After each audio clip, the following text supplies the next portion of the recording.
Howdy, lab partners. Welcome back to Mondays in the Mortal Realms. Familiar faces, hopefully, if you've been watching us in the past over at Tabletop Titans. We are not playing a game here. We don't have really space to play a big Sigmar game here. That's actually happening in my living room right now, but we don't have really the capability of doing that. But Steven and I wanted to bring you Mortal Realms Sigmar content anyway. And here we are, bringing you a Gab show, we're calling it. I'm calling it. I don't know what you're calling it. I'm calling it a Gab show. I'm calling it whatever you're calling it. Yeah, so the idea here is that we talk about cool stuff. We're gonna show a couple lists today, each we're really excited about. And, I think it's going to be very similar to the talking part of the show we used to do, which probably is the most entertaining part anyway. Yeah, it's the bit we're both good at. Hopefully. The other bits we're not. We're not actually good at playing Sigmar. Okay, we've got some books here. What we wanted to do is talk about the new General's Handbook, of course. We each have one, so we can follow along. I know, this is Meg's. I don't have one. Yeah. Someone get you. Yeah, you haven't gotten yours yet. New General's Handbook, super cool. Actually, I don't know about you. I'm very excited about this season. What are your initial thoughts like? I'm super excited. I love the fact that it's a year now. I like that we've gone back to that because I thought the 6-month cadence was a bit too quick for a war game with, I can barely paint. I've still got armies that I haven't painted from Age of Sigmar 1st edition, so having a 6-month refresh every time was a little too much. But the 12 months is great. I think the focus on wizards is great. Yep. I love the new abilities. I love I don't know. I love all of it. I think it's probably the best General's Handbook. So, remains to be seen. Let's actually, before you step away from that, then, I actually want to ask you this. Okay. I actually want to ask you this off air, but it's okay to ask you this on air. We've had, since 3rd edition, what, just Gur? We had Gur for a year, right? We're in Gur for 2 years. Because the first General's Handbook was a year. Right, and then they did two 6-month But that one was just ones. called Gur, right? That one wasn't that wasn't a specific region of Gur. Right. It was just the whole Gur in general. Gur in general. Yeah. Then we had 6 months with Galatian Champions. No, Galatian Veterans was first. Galatian Veterans. Yes, so it was the units fighting in the tunnels. That was the whole shtick. Right. Then it was Galatian Heroes, the so, champions. And now we're here. And now we're here in the region of Antor. And the Bitterland. How do you rank those three, though? What do you mean? Those 3 General's Handbooks? Out of the original 3? Yeah. I think probably the first 6-month one, the Galatian Veteran one. Was your favorite? Yeah, because I think it introduced, it improved infantry. It brought a lot of new interesting updates to the game. So I like what they do with Age of Sigmar with these updates is they kind of use them to test rules out and adjust things and try new things out on a smaller term basis so they can play with some of the core rules. So I think the Galatian Veteran stuff was really interesting. I think last season was just a bit there was too much dependency on the champions. Yeah. And it skewed list writing way too heavily. I have a question for you. Okay. I would say, I wonder if people, Sigmar players in chat right now, feel like maybe that is a hot take from Steven. Because maybe. I feel like Galatian Veterans was the one that people felt like kind of messed with the game the most, largely because of Bounty Hunters. Yeah, Bounty Hunters was very polarizing because it was very much have-nots. Yeah. And it made some armies really good and it made some armies really bad. Yeah. But I think it encouraged, because it was a big shake-up, it encouraged lots of different lists. And some armies just couldn't play with the toys because they just didn't have the units, which sucks. But I think compared to the first year, which was very safe and very easy, and it was like the tactics were all very doable. Hold hands and run. Yeah, hold hands and run. It was very much like this is training Age of Sigmar. It was training. It felt like the first time where the developers were really like, okay, we wanna start creating a big shift in how the game meta is formed, and so that's why I think I look back at it fondly. Okay, yeah, I'm with you. I'm prepared for this one to be the best one. Yeah, I feel like the focus here on the little wizards is not so intense, and they seem to be knowing that they need to give non-wizardy armies a little bump up as well, without undoing too much of the wizarding. There's a battalion of wizard hunters, which, by the way, you can take even if you have wizards. So Right, you can yeah. have your non-wizards be wizard hunters. It makes sense. Yeah, which is cool. So, I think that wizard finders, actually. They're wizard hunters, though. Let's be real. We all know what they're doing. They're not fighting with anyone. I think we wanna go through some of the book with you guys. We don't want to get bogged down going through every little rule. We more so want to have this kind of conversation about things. So let's start. What is an Andorian or Antonian? Andorian. No, there's no N. I think it was probably Andorian until a Andorian. certain Disney Plus series came out, and then I think they went, let's add a letter in here and say it differently. Andorian, Locust. So these are little wizards, 9 wounds or less. And the rule right away, the other rule in the book that I just want to talk about is the optimal focus rule. This is super exciting. I've been asking for something, not necessarily for the person who goes second, but if you get double turned. Yeah. And so this is as good as that, I guess. Yeah, I think we've always discussed how it never felt great. Like the bonuses you got for going second on a double turn never felt particularly strong. This helps a little bit, but I will also say, we'll get there in a second, I will say the missions also. The new missions have some interesting... They started that a little bit last year, where there were some missions that if you didn't go... when somebody makes you go first, you're like, okay.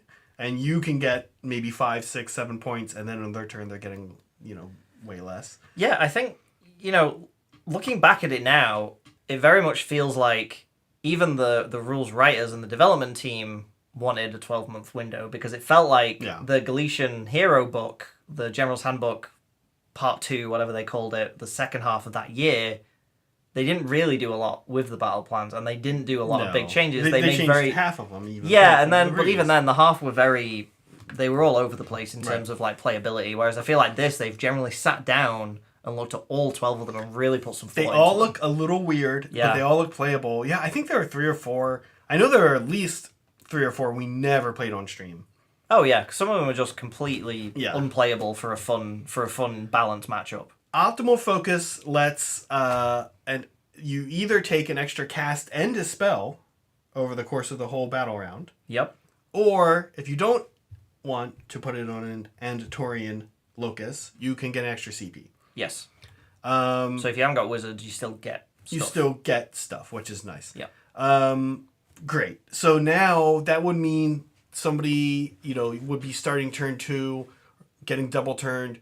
You've got 2 CP. You just double turned me 1 into 2. I've got 4 if I want them. I kind of like that. Yeah. That's nice. Yeah.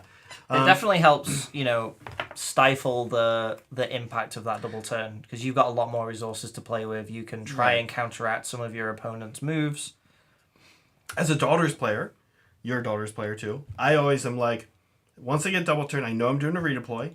I know I'm doing an all defense. I'd like to do an all attack, and I'm going to have to do an Inspiring Presence. Yeah. And that's it. Like, that's what is happening in turn 2 if I get double turn. Or a rally to bolster or your rally. back up. I really want to fight. rally the next turn, right? So, I really need a lot of CP. Okay, now, the cool thing, one of the big things, I have gone a game in with this book against Meg, and Primal Magic dice, I think is a big thing. Without being too crazy of a thing, I love this component where we each take a die, we roll, and we just take the collective sum and get it anyway. It's weird that you just don't roll one person doesn't roll 2 dice. I like the teamwork element of it. Yeah. I guess maybe we're waiting for something that lets somebody manipulate their roll. I don't know. Yeah, I really hope this system is a precursor to the next edition. I hope this makes in, because this gives me... I know you didn't play Warhammer Fantasy Battle, but sort of the last couple of editions, they really lent into this notion that magic is volatile and it's dangerous. And if the risk reward of it, if you gamble with it, it can be really fun and really satisfying. And I like that they've put this back in as a mechanic, but I like that it benefits both parties at all times. So if we both roll and you roll a 4 and I don't, we both get 1 dice to play with. And as a dispeller, you have no disadvantages. You can just keep using those dice. But the what do they call it? The primal miscast. If you get a double 1. You suffer D3 plus 3 more, which will kill most on Which will wizards. kill most of these wizards. It will kill most of them. And hurting things around you, too. Yeah. Just D3, but still. I think... now, one thing that has come up since then is this counts as a modifier. Apparently, that's important. They've clarified with certain characters and certain spells that the primal dice do not count towards it. If you roll the extra dice, it's an unmodified roll. So I think one of the examples... Wait. So you're saying this is still counts as unmodified, or it does count as modified? This counts as modification. Modification, right. But Okay. some spells, like Skragrot's Fang of Mork, which they didn't change, he will get the benefit from the primal dice. Well, yeah, that's what I was telling you before the stream, is Yes. that the Gloomspite, most of theirs are 10 up. But there's It doesn't say unmodified. But the Tzeentch ones, they did specify. Soul Blight. It counts. Soul Blight as well. It counts right. as only the roll from the original dice. You don't get any modification. Good time to be a little goblin wizard. It is a good time to be a little goblin wizard. So the primal magic dice was impactful in the game Megan and I played. I was able to cancel a stupid Soul Gale. Spirit Gale. Nice. That spell I hate that does mortal wounds to everything. Yep. I was able to cancel one of them with one of these. I think that's pretty much mostly what I used it for, that whole game, to cancel her Spirit Gale. But stopping Neferata's unrendable buff is also, pretty important if you can stop it. I will also say that there are a few ways to get more of these dice so far. And we'll get to those. Okay. Scraggy was changed, apparently. Oh, spells changed I to... didn't see that. Oh, no. I didn't see that, but I believe you. Yeah, and Bryce is asking about, he says, I want to know, with Warpstone, can my Skaven roll like 4 casting dice then? Yes, probably. So I don't know, I'd have to check, because if they say if you cannot do any other means of modification if you use primal dice. So you cannot do a reroll and then add primal dice. You have to just do the basic roll, and then if you want to use primal dice... I don't think you can use anything else that would modify the roll. But it's a locked distinction of you either do what you could do normally or before, or you can do primal dice. And they did a separation, but I don't know how that applies to the Warpstone. Oh, hey, Lindsay. Hi, Lindsay. Are we saying... Yeah, the Skaven thing is you add a die to the cast to begin with? Yeah, I can't remember. If so, I think he'd be able to do that roll. So yeah, you would be able to add then. the primal, yeah, you would be able to. Okay, here's the thing. You and I were looking at these before stream a little bit. Here's here's first thing in the book where I'm like, meh, they might have missed the mark on this. These no stone adornments. Now I will say this: they are a free enhancement to an army with no wizards. Yes. They don't take up an artifact. They don't take up anything. You just get one. Yep. So my Beastclaw Raiders are just going to be grabbing one of these. My Rocky Mountain list went up 10 points. What is 10 points over 2,000 now? Oh, is it really? I can't take that list anymore. Oh no, it's 10 points over. What are you gonna drop? You know how hard 10 points over for a Beastclaw Raider army is?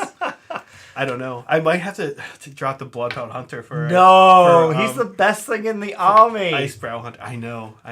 I can't believe you'd be dropping... I know. You'd drop him. I know. Okay, all right. Okay, we'll get back to that. That's shocking. That will be its own stream. We'll figure that out. We'll figure that out. Okay, Null Stone Adornments. There's 3 of them here. I've summarized them here.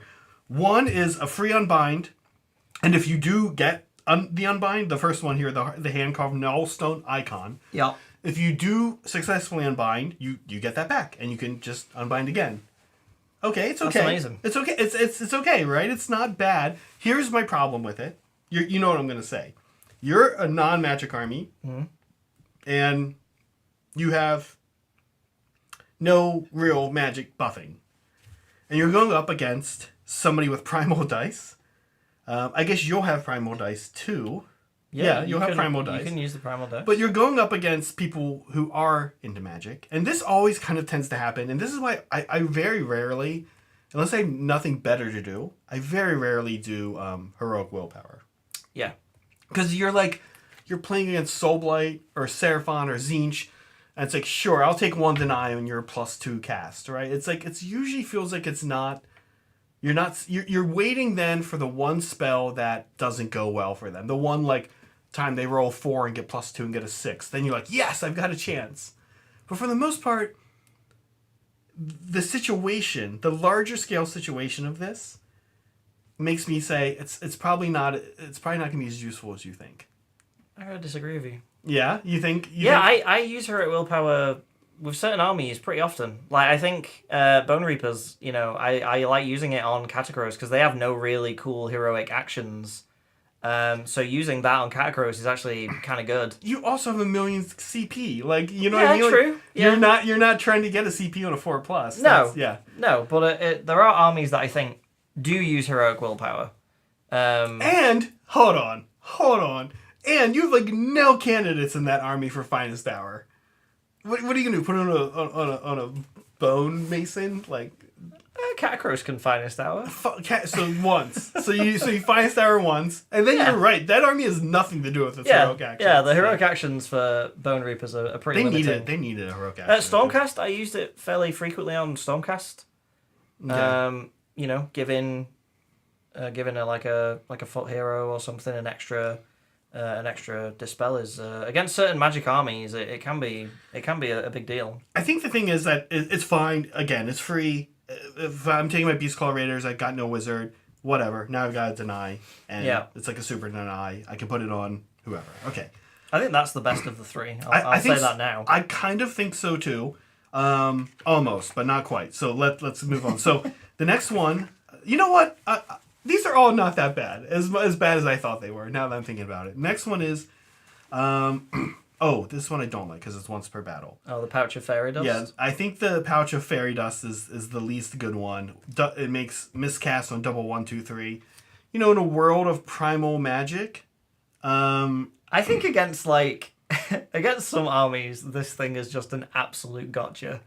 Like if you're playing Zeech and they go first, you're just like, okay, open my little Pouch of Fairy Dust, and it's just like, great, enjoy your turn. It's true. In a world of the primal magic dice being shown up, you know, it causes some problems now because you know you roll 3 and a 6 on your primal on your cast, and you want to get a 10, your Zeech or something, and it's like, well, if I roll another 3, you know, or So I think the issue of it is for tournaments is that you might not be playing armies that rely on magic, so you're just sort of like, okay, well that doesn't do anything. But like I don't know, against like Vampire, like Soulblight or Zeech or like Skaven. I mean, just being like every double 1, 2, or 3 as a miscast can be brutal. Vyrkos Dynasty has Terminus Clock. That's every turn on a 3-up.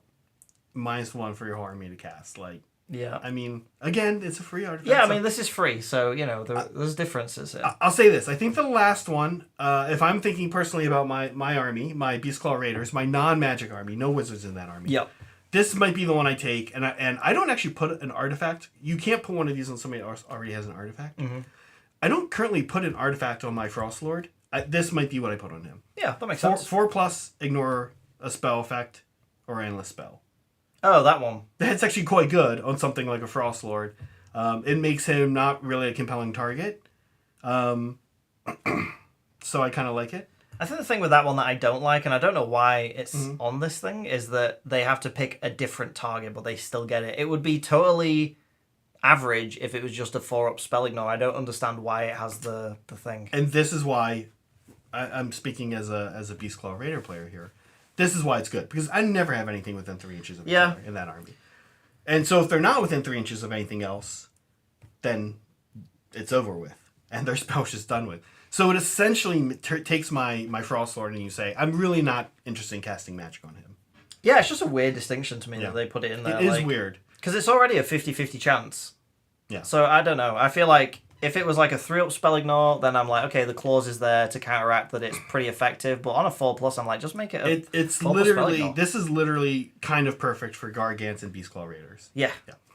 So, interesting. Yeah, you know, I think they're all okay. They're all interesting. I came in a little hot on them. Yeah, I think for free. I owe them an apology. The fact that they don't take up anything, I think they're all okay. I don't know which one you'd preference over another. I think they're all very. I mean, differences. what real quick before we move on, what are some hardcore non-magic armies out there? Fire Slayers? What's a Fire Slayer player going to take here? They're not going to take that last one because they're probably taking the first one because they have a guy who gets pluses to his spells naturally. Yeah. So that's probably where that's going. Who else is super non-magic? Khorne? What's Khorne? Khorne could take the last one on a Bloodthirster. Khorne might. Yeah, but they've got like 3, so. Yeah, one of them. I think I'd see them take the pouch to prevent the buffs from getting up. Yeah. So anyway, you know, it's interesting. I think I do need to think about them more in the context of the different armies that are non-magic, and we named I believe all 4 of them just now. Yeah, Gargants, Beast Claw, Fire Slayers, and Khorne. I don't know who else really doesn't. To be fair, you Beastmen can make a pretty good Deepkin list without any wizards. That's true. Yeah, actually. Maybe the Beastmen use wizards? That I don't know. Yeah. Might be a priest. Speaking of magic users, Oh, yeah. which we are just in general doing, of course, what everyone's very excited about are the spells. 3 spells. I think mostly we're thinking Hoarfrost is probably the top one here. It's not really OP'd, it just buffs up a stat. Is it that OP? I think it's okay. I think for a casting value of 8, yeah, I don't think it's OP, no. It's asking all 3 of these spells are begging you to use the Primal Dice. Oh yeah. They've all been costed and appropriately designed to work with the primal magic, needing them to really get them off. So Horrorfrost's quite good. Fills in a lot of problems that different armies have. You can look and you can say, Daughters, for example, they have a lot of ways to get wound up and hit up. Yep. Not always quite as many ways to get rend up. And especially early in the game, but if you can just get their rend up here, if Mind Razor doesn't go off or whatever, you can try this. It's kind of nice. Rupture is weird. I can't wrap my head around Rupture because we're not using a ton of incarnates right now in Endless Spells. I think that's going to change. We're going to talk about Endless Spells next week. But this week, I'm looking at this spell and I'm not really quite sure why I would love this. Why I would take this. This one is very specific. This is a tool designed for a very specific build or a very specific army that we might not even know exists yet. Right. I think we're waiting for probably a new incarnate during the Dawnbringer book series. Sometimes we're guessing.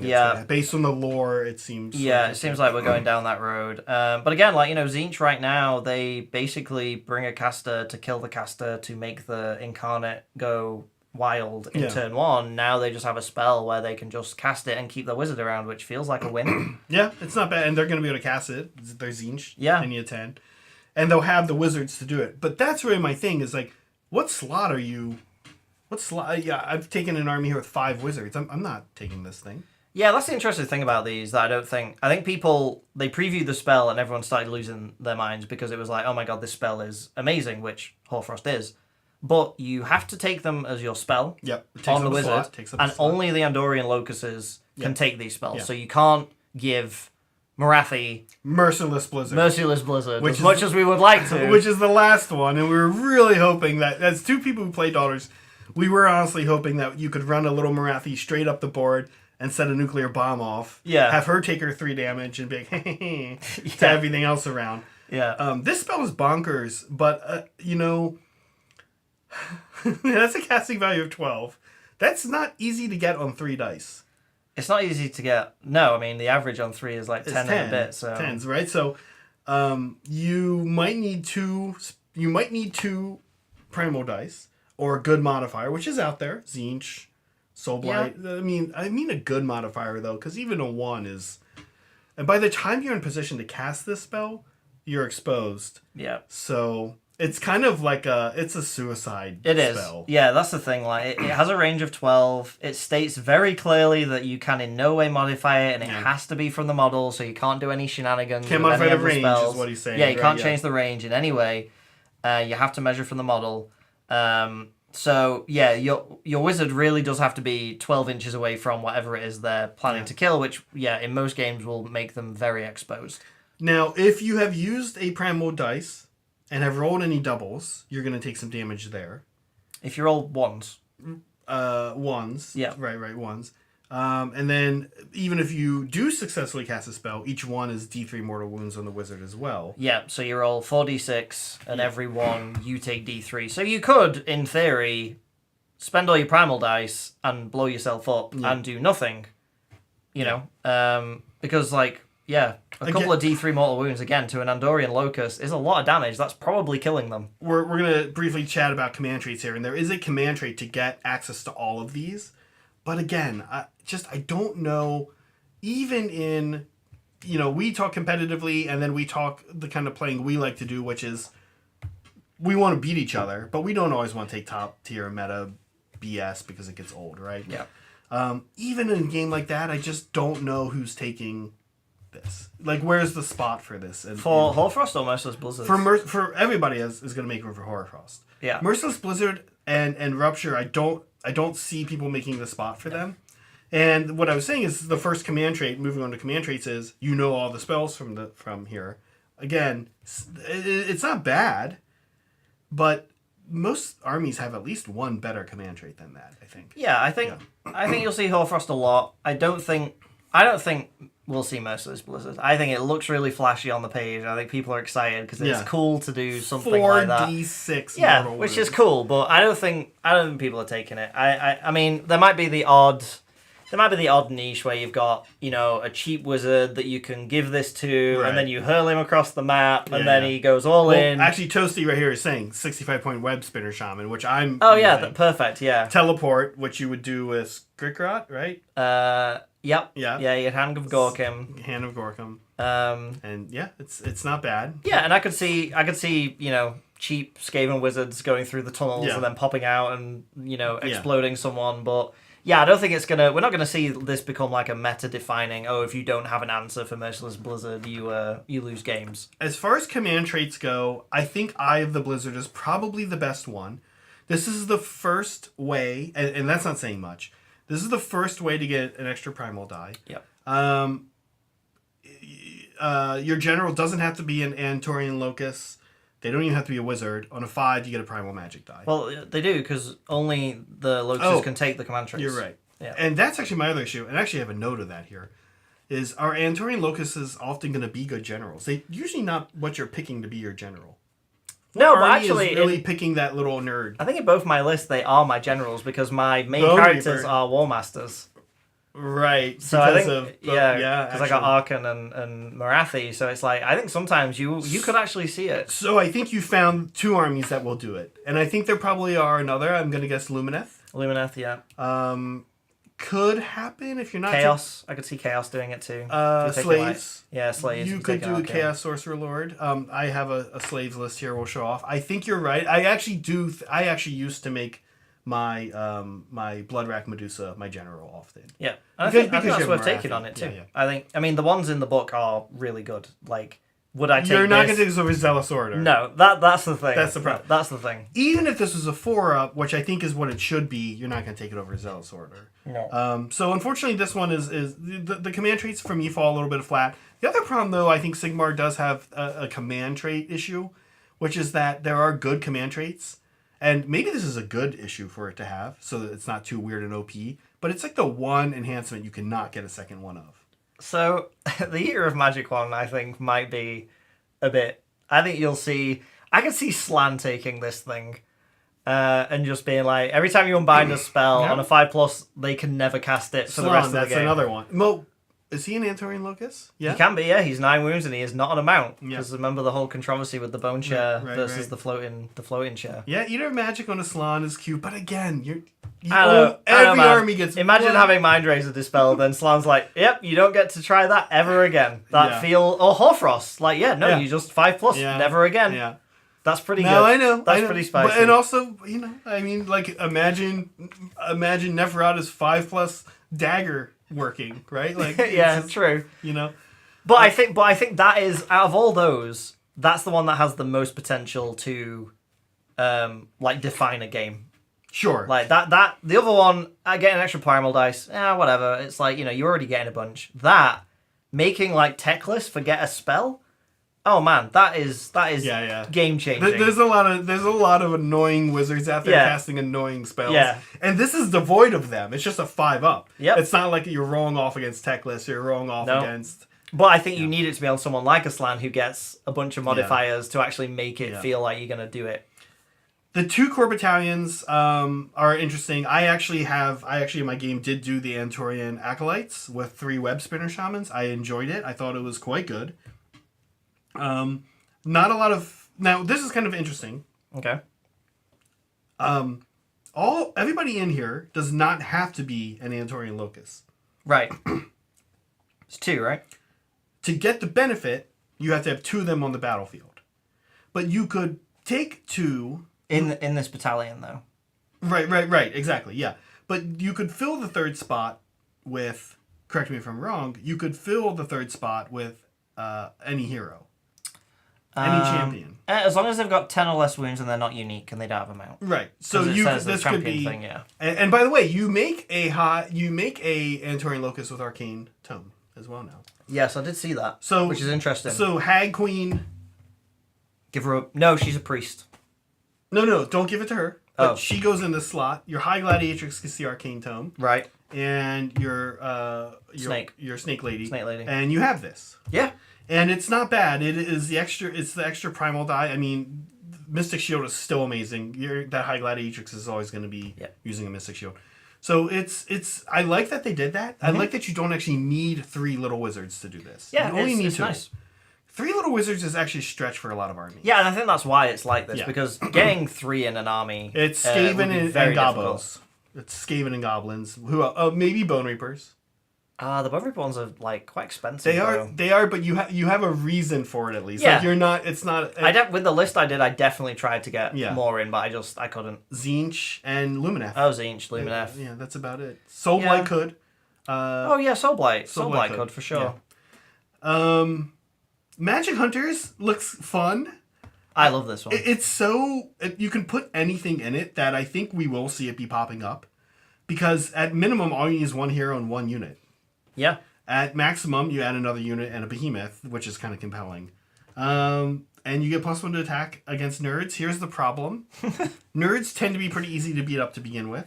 Well, let's not forget the vampire and zombie dragon is a nerd. He is a nerd. And I would love +1 attack against to the attacks against that nerd. That's really who it's. It almost doesn't hurt Antorian Locusts. It almost hurts big nerds. This is really great. Archaon. Archaon. You're already Marathi. Well, no, big Marathi's not, but you're already going to wring the neck of any little guy that you have this much going into.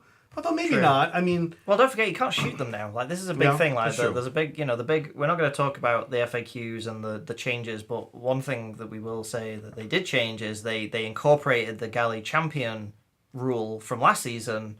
Is now just how Lookout Sir works. Which we think, I think we all kind of thought that was coming. Yeah, we all did. But it's nice to have it confirmed. It does. I think a lot of armies were worried that if that went away, what that would mean. Because like Fire Slayers are like, great, I kill all your heroes and your army doesn't work. So it's like, I think it's good that they put it in, but this makes this more valuable because now you can't just shoot wizards off the table because they are untargetable. What are you thinking? What didn't stick around is rank fighting in any way. It's all gone. How do you feel about that? We all got really used to rank fighting. We've had a year. We've had a year of pretty much unabashed rank fighting. Yes. We all started putting swords on all of our guys. Yeah. We were like, the spears are dumb. I'm never gonna need a spear again. And then that Chaos book came out. I was like, spears are still really prevalent in this book. I don't know that this is going away, right? Okay, here's the thing. The thing. Yeah. I'm sad that it went away. Yeah. Because it was great. And it makes AOS feel like a fantasy game where you've got ranks of infantry slapping each other, which is great. Right. But I think the reasoning why I think it's not in is because they wanted to try out the new unit coherency rule. Mm-hmm. And because they changed the unit coherency rule, so now it's 6 or less models can just be 1 inch from one model. Wait, it's always been like that. No, it was 5 before. Was it? Yeah. Or was it 6? It was. No, if you were a unit of 6, Okay. if you were a unit of 6, you right. had to be within 2. Right, so you had to always have like a blocky formation. Oh, and so it usually meant a guy couldn't attack. Right. Okay. Now they've changed it, so now it's if you're a unit of 6 big boys on bases, you can spread out. Okay, and you like this as a Trolls player. This is literally why you're bringing. No, because Trolls will have reach. Trolls don't care. Okay. Trolls don't care. But what I'm saying is the reason that I think we didn't get the infantry just get to fight in ranks is because they wanted to now test this out to see how it changed the game.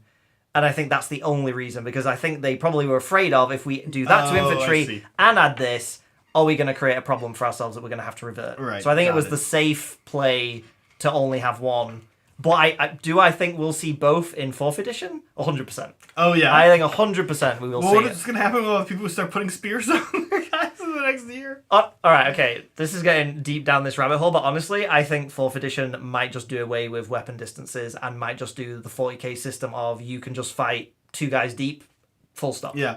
And then the weapons will be like, even, like, AOS did it at first, and then 40K did it, and now AOS is going to do Yeah. even more, where it's like you have nano You've got a dragon bunch of weapons. stuff. Yeah, you you have got- nano yeah. dragon powered weapons. Yeah. It doesn't matter what's on that thing. Yeah, That's model all- it. Because I really don't like when you have to Yeah. model Yeah. units where it's like, what do I build? I'm making a decision that I I'm paid gonna, you know. 40 more trick guard, and Yeah. they all have spears, Yep. and now... Like I built them all with swords because I was like, I don't care. I'm just using swords. I don't care if Yeah. it's suboptimal because I just don't want to do the spears. You're not wrong. Make a different unit. Make it a different unit. Make it a little different. Give it a Yeah, little different give it a different role. Then like Immortus and Stalkers, right? Yep. Their swords are a little different. Then that's Yeah, there's what I other ways see. to do it rather than it being weapon choices. But back to the battalions, Yeah. though. I think I like both of these. I think they're fun. I don't know if the ability you gain from the Wizard Hunter thing is worth... Because when you're looking at battalions, you always have to look at them and go, is this better than one drops? Is it better than one drop, or is it better than what we actually haven't been seeing a ton of one drops? We've been seeing a lot of give me my free artifact. Yeah, it's the extra enhancement. And is it better than that? And I think it probably does. It definitely obviously takes you out of a one drop. It might not. That's what I like about it. It's just one hero and one unit. It might not take you out of a command entourage. That's true. Quite honestly. But then Whereas you only get to apply the buff to one weapon profile, though. Yep. And it's only +1 to attack characteristics. So it's like, again, you got to be very selective about what unit and hero you put in that. So, like, for example, Annihilators with Grandhammers, they would love to be in this. Yeah. Because I only have one weapon and it's just getting an extra two attack. attacks already only or something. They're like 3 attacks each, but an extra one of those attacks everyone is important, amazing. right? Yeah.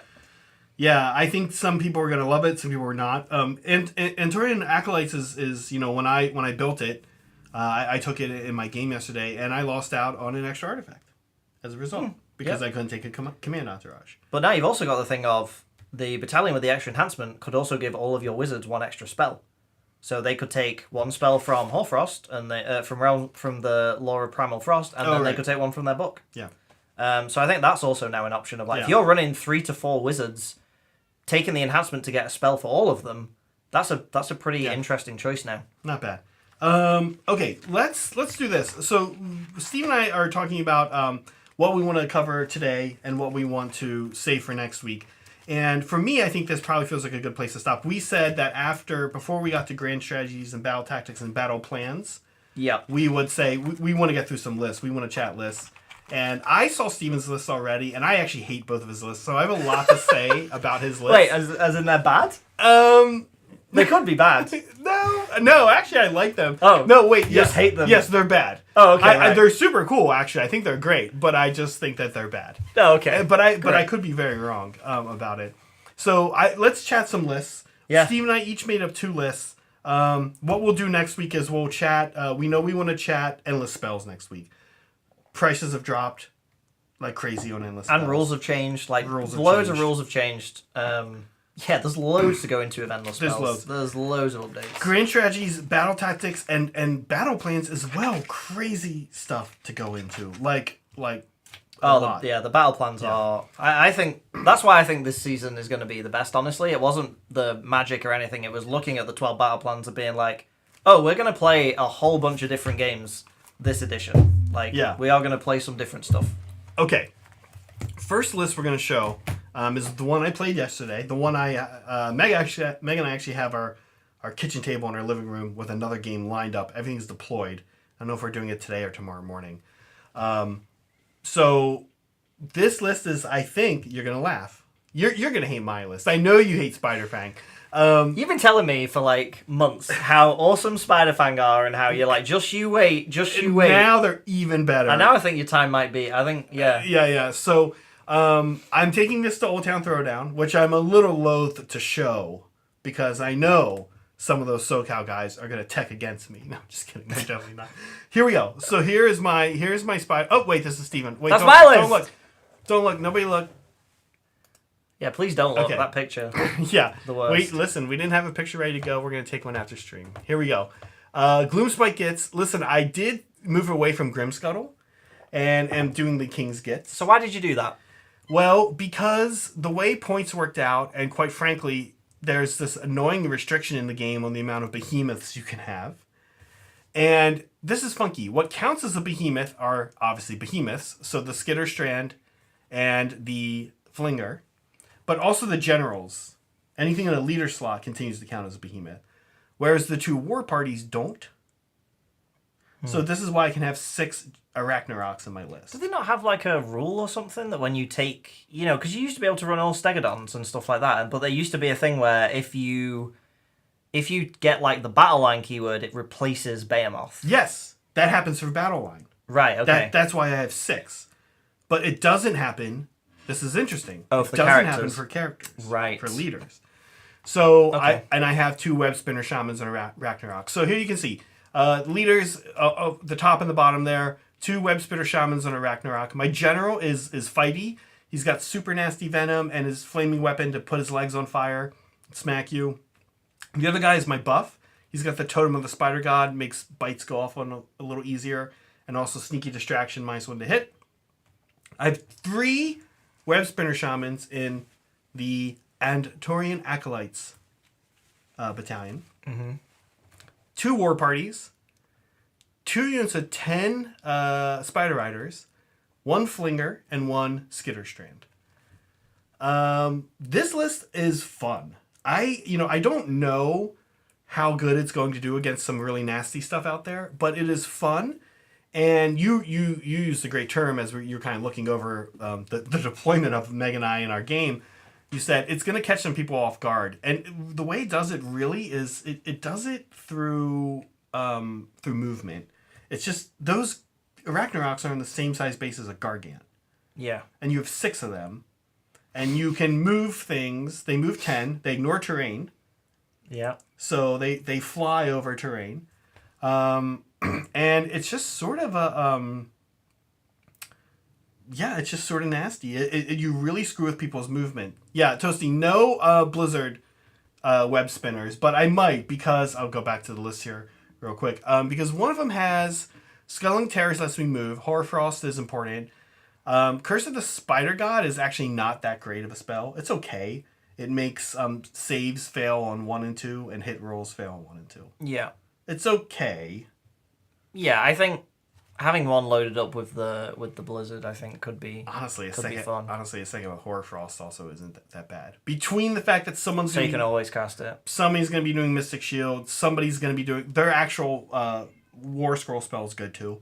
It's Run and Charge. Yeah. So I'm very excited about this list. I'm taking this to Old Town Throwdown in Southern California and Irvine in the week of August 12th, 13th, around there. I really like this list. Yeah, I think it's really cool. I think it's it's making use of the new stuff. I think you're right. I think it's got a lot of movement shenanigans. I think it's got a lot of wounds that a lot of armies are going to have to chew through. I mean, it's not hard to chew through wounds in the spiders, but I think their output is surprising a lot of the time. I think you'll catch people off guard. I think this army will, I think, really do business on small elite armies. Like I think about Chaos. Slaves to Darkness with like lots of chosen, slow infantry, elite infantry. I think you throw a couple of spiders into a unit and just you just get all your mortal wounds off. I think it's a good list. The Spider Riders too, and that's why we're Kings gets, because we throw 10 in, we sacrifice them, they do their thing, then 5 are coming back to play utility game. Yep. Okay, your list. Your all list right. number 1. And, let's do it again. And this one is your daughter's list. All right. Talk to us about this. So daughters are, they've kind of taken a back seat in the previous General's Handbook. So the new one, I thought it was time, to see if they can get out on the board. And I think what really makes it work, or what really gives it the potential, I've not tried it, so I'm talking purely hypotheticals here, is the addition of Hoarfrost and the the inclusion of the new Lookout Sir mechanic, so that the on foot, the very fragile on foot wizards and priests can stay safe. And the High Gladiatrix, frankly. Yeah, and the High Gladiatrix. But again, this army still feels like you're paying such a premium for Marathi that you get so little army. I wanted to consider dropping her, but I think she just brings so much. It's so difficult to want to drop her. You're really, as somebody who's tried to make lists without her, you can do it, and you're like, wow, I've got all kinds of points now. Yeah. But you really miss her. Yeah. And you're really scratching your head to figure out how to do it. Yeah, like I'd love to take a Cauldron of Blood in this list, and so good. I'd love to take maybe more of the Canary Heartrenders and maybe even a Merlisai Iron Scale and some melee snakes. Yeah. But yeah, so the base of the list is you got 2 units of Witch Elves with the shields, the bucklers that are going to kind of try and live and hold objectives. Then you got your big block. Obviously, that one, we want to be getting a Mind Razor off because, Primal Dice, any wizard can use. You don't have to be an Antorian Locus. So, we could try and get a Mind Razor off. We've also got a wizard with Hoarfrost, so we can try and get that off because that on a unit of 20 Witch Elves, who can get a lot of hit and wound buffs, giving them that Ren 3 will just turn them into an absolute blender. And then Heart of Fury for survivability. And we talked about this a little bit, right? Yeah, I really like it. I think it's a fun utility piece. And then the 10 shooty bow snakes, obviously to do some work, softening up targets so that the Witch Elves have a bit of an easier time going in.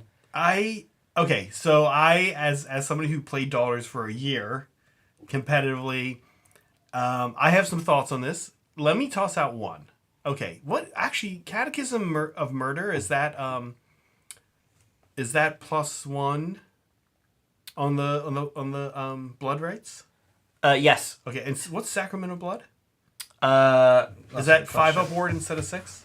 No, I can't remember. I looked at these just earlier. The big thing I always kind of feel like, what is the Sacrament of Blood? Sacrament of Blood is the add one to the number of the battle round. And what's the other one? Catechism of Catechism of Murder. It's the exploding sixes on melee. All of their prayers are good. So yeah, so hard. That's why I took the upgrade to take 2 because they're all really good. Remember, you can get exploding 6 for a CP too, though. True. But again, like we said, the army is super CP hungry. I know. So I want to try and limit how many ways I needed to spend it. Here's what I like, actually, is Covenant of the Iron Heart, which is ignore morale. It's not, and it's nice because it gets around all the can't do things. Like you can't spend a CP to auto pass. Like you just don't take a battle shock test. Right. And you have 2 10-man squad, 10 lady squads. You have a 20 lady squad. That's the one. When I play this army, leadership is the thing that kills me. Yeah. A lot of times. So I almost always take that Covenant of the Iron Heart. But this is. I think this list looks fun. And the other thing you were talking about this too is, yes, Marathi's a big tax. I also always feel like I've not used Bloodstalkers in a while. I feel like they're expensive. I don't think they're expensive for what they do. Oh, sometimes you just shoot like. The fact that you can shoot them twice a turn it's still ridiculous. I'm amazed it's not been changed. Sometimes you do like 17, 18 wounds to something. Like 2/3 of a mortal, the other third just because it's a lot of shots and it's Ren 1. But sometimes they whiff. And when they whiff, you're like, oh. That's with anything, I guess.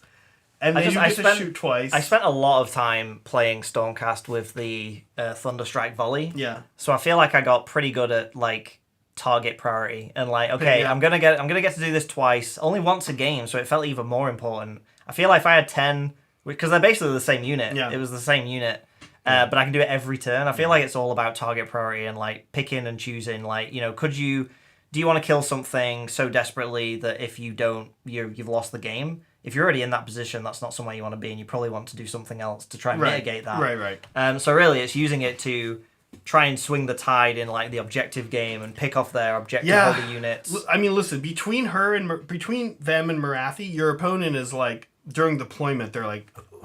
You know what I mean? Yeah. I've seen that look so many times when I was running them. So you're not entirely wrong, but that's half the army. That's literally half the army. Yeah, it's just a lot. They're so expensive. And witch elves are good.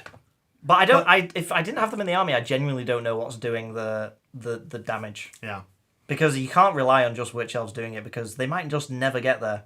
They're so fragile. They're 1 wound each, and it's like they'll die to a stiff breeze. Yeah. You're not wrong. So it's a tricky one. Okay, so that was Steven's. Here's my second one. This is my Slaves to D1. I actually only have to finish painting the Chaos Lord on Karkadrak. Yeah, I always want to make sure I'm saying that one right. Okay, Steven, this is similar to a list you and I talked about, but I did do your recommendation and made a 10-man chosen squad. So it's got 2 Chaos Lord Sorcerers, one with Chaos. Oh, this one has some. I'm taking some suggestions from the audience on this one, by the way. As you can see, you know what? I didn't update that 1985 points down there. That should be 1930.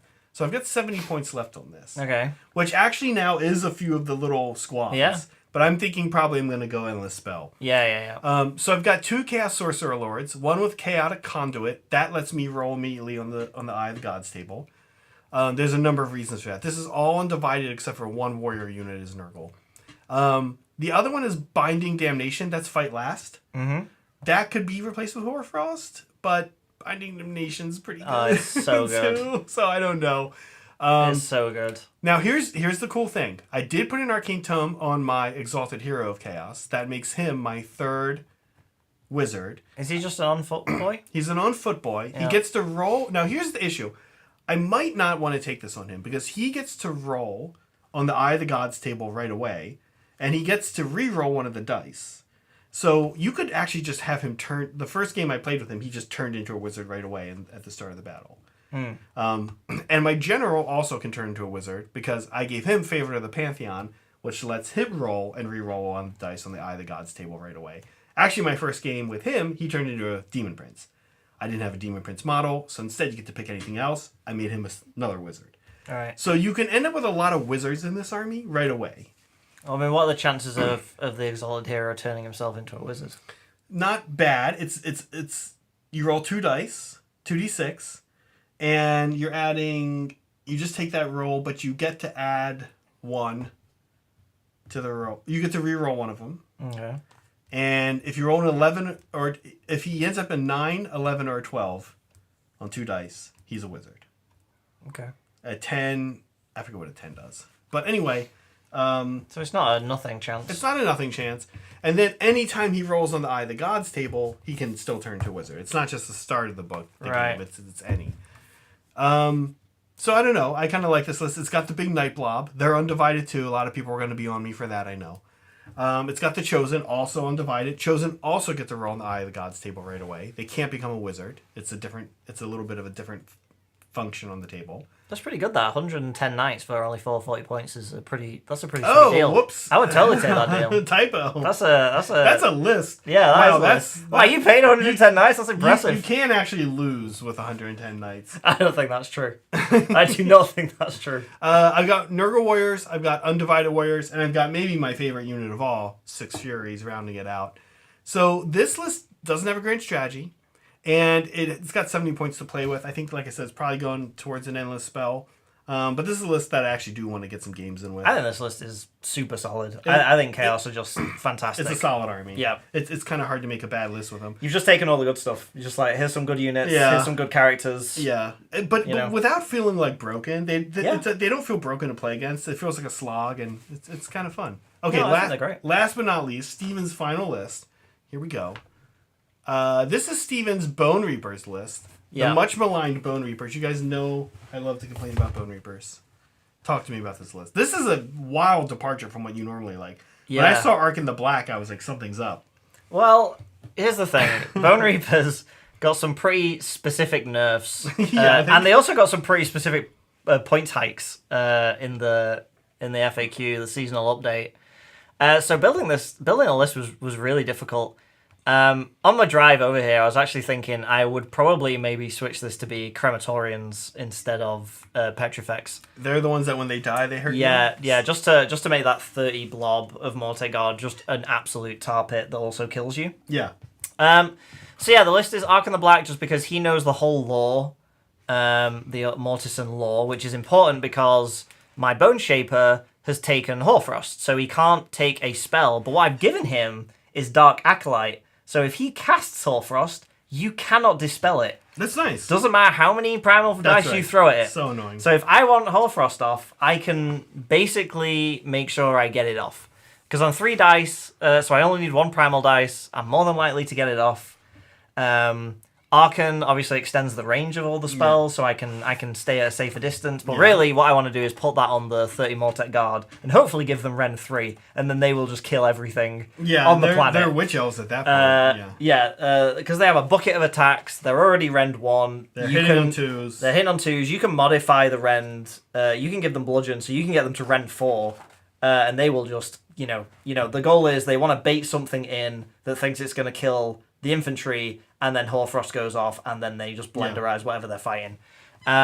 Because the Necropolis Stalkers don't need help. A unit of 6 of them, again, to leverage the new coherency rule. Drew. We know Drew. He's a local guy.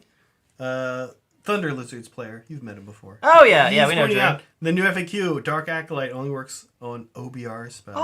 I checked. I thought I'd done my check-in to make sure that was a thing. Because I looked around, I was like, this feels like a gotcha, but I guess I missed something. Thanks, Drew. Dark Acolyte's still good. But, I still think I'd take it on the Bone Shaper because his whole thing is hanging around the Mortek Guard anyway. He's got the extra healing trigger, so he gets to heal, bring back 2 sets of D3 Mortek Guard. Obviously, the Harvester.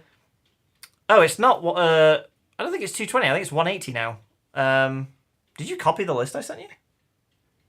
Yeah. Oh, that's weird. That's the old. I wonder if there's a bug in the app. Anyway, maybe he's 180 now. Not 220. Wow. Does this mean you have more points? No, because it seemed right on my side when it was right in the app when I was calculating it. But maybe the export, maybe it's still, I don't know, old points or something. Yeah. So I took the Harvester because I think he still, even though he got nerfed like 4 different ways, he still is pretty useful with a block of 30 Mortek Guard, which I'm hoping nothing can really kill in one turn. And then I still get to roll a dice for every model. Yeah, and these other guys are helping bring them back. It takes a village, It takes a village to keep 30 Mortek Guard. And because he's now not that essential to the strategy, you can just throw him in, and he's actually pretty tasty in combat on his own right. So I think using him more aggressively. One of the actual, So I took the Stalkers and the Harvester and the 2 unit of Archai. They're mainly to deep strike in and just like go and assassinate a wizard or take a point from your backfield because they get to deep strike. Yeah. But they're also Petrifex, so they also get the -1 to wound them now. Right. It's just a all around magic. The good thing about Arcan is he can still be casting Empowered Netherite Blades if the Bone Shaper's casting Hoarfrost. So. Wrapping it up, a couple questions here. First, folks, we do want to remind you, if you're dipping in for your first Sigmar experience, love and subscribe. Please like the video, subscribe. Helps us grow. At the Hobby Club, we want to do, hobbying with paintbrushes and stuff, but also stuff like this, where we gab about the game we love. So please do consider. Second thing, let's take the question. So Vindicas brings up here, he says, how are you feeling about Gaunt Summoner? Gaunt Summoner looked good even before this. He's quite good. And I might have the points for him because I do have those 30 extra points. So I might do a Gaunt Summoner. The model I bought to actually be my second wizard, my Slaves of Darkness wizard, is the Magistar from Tzeentch. Because my first guy, the actual guy I have here, I did kind of like this black demon head on this guy. Yeah. Maybe we can have a little look here. It won't be super clear, but here we'll do a little zoom here. I used my Vanta black paint to do like a solid black demon head with glowing green eyes. And I was like, I think I can match the Magistar, put like a little robe or something on him, and kind of it looks really cool. Have that same vibe. So we shall see. I think I probably will stick with 2 sorcerers because the sorcerers do the ward save thing. They just like have these weird good abilities. They're so good. Yeah. The wizards are really good. I also really like the Warhammer TV Chaos Sorcerer Lord they did. The model. If you were subscribed, it's really nice. Oh. He comes with loads of little familiars, like loads of little familiars. He's really good. Actually, I logged into my Warhammer thing today. I was like, which one of these do you want? I was like, that one. And I picked him. Yeah. He's really cool. And I was like, what is this? Yeah. Awesome. Okay. Hey, we did it. Yeah, we did. Chatted, we chatted some Sigmar. Nice to see a lot of familiar faces back in the chat. We'll be back next week. I think next week... Techless. I think next week, like I said, the plan is we're going to do a little Endless Spells. We're going to chat some battle plans. I'm really excited for battle plans. The battle plans in this GHB are bonkers. Yep. Yeah. Maybe some more lists. Maybe some more lists. Oh, definitely. We'll always do a list. We gotta do a list. Lists We are gotta do fun. a list. Yeah, lists are fun. Great, folks. I think that's it. Steven, anything else? No, just like you said, excited to be back doing stuff with you. And hopefully we can keep doing this sort of chatty show. Yeah, chatty What show. did you call it at the beginning? Gab. Gab. Gab. Yeah, Is the that gab. have you heard that term? I've never heard that term. Oh, okay. Chinwag. I'd call it a chinwag. Is that British? Yeah. What is it? Chinwag. Chinwag? Yeah. Oh, because your chin's going up and down? Yeah. Oh, that makes sense. Guys, we'll see you next Monday. Bye. Bye.